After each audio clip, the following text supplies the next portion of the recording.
Hello guys, good afternoon. Gawa po tayo ngayon ng bilo-bilong Pilipino. Andito po ngayon yung aming ingredients.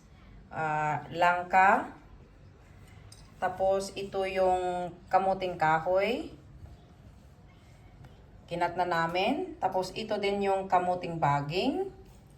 And then ito din yung saging. Yung saba ang tawag namin dyan. Tapos ito yung glutinous rice na binilog-bilog namin. Tapos ang magiging sugar namin is coconut sugar from cane coconut to. And then ito yung sago namin, linagyan namin ng konting tubig para magiging malamig siya kasi bagong ahon. And then lalagyan din namin siya ng fresh milk para mas malinamnam. And isang coconut milk din siya, 1 liter ito. Ito lang po guys. Tapos ano ka namin sa Ito. tapos lalagyan na namin guys. Iluluto na namin ang mahiwagang bilo-bilo. Yung sugar niya. Ito yung sugar, tinuna na namin para to be ready. Okay.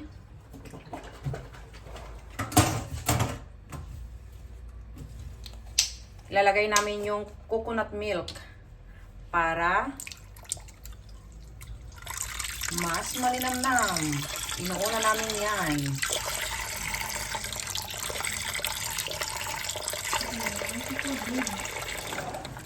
One liter po yung ilagay namin na coconut milk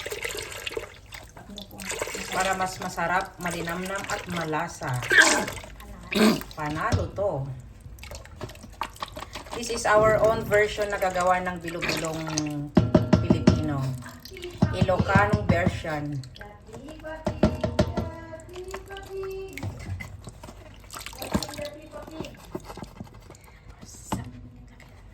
Tapos, isabay din namin yung kamuting kahoy. Ako sabay na. Kasi yung kamuting kahoy, mas malaki kasi ang ang gayat niyan.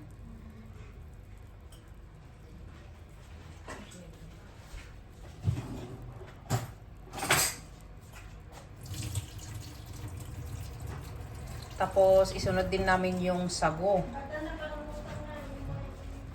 Yan po, ilagay na namin yung sago. Yan po. Tapos, after that na mailagay, pakuluan namin. Pag kumulo na siya, ilagay din namin yung mga ibang ingredients. Inuna lang namin yung kamuting kahoy kasi siya ang mas matagal maluto kaysa yung kamuting baging. After 5 minutes, pag medyo luto na siya, isunod na rin namin yung ibang ingredients.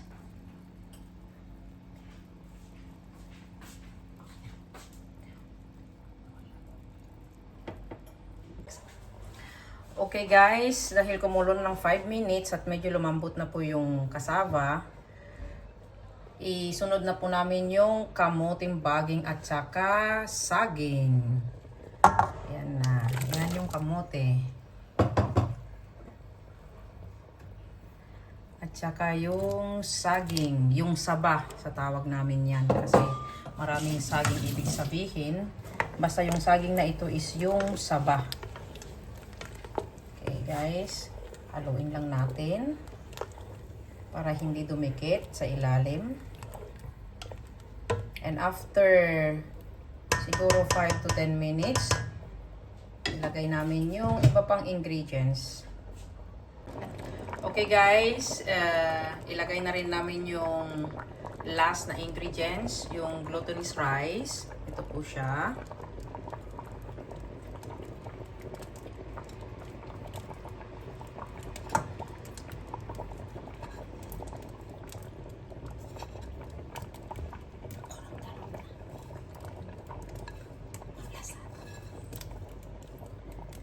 Yun. Ihalo natin ng konti para hindi magdikit-dikit. Pero dadagdagan namin ng kaunting tubig para maluto yung glutinous rice. Okay. Lagyan na natin ng sarap.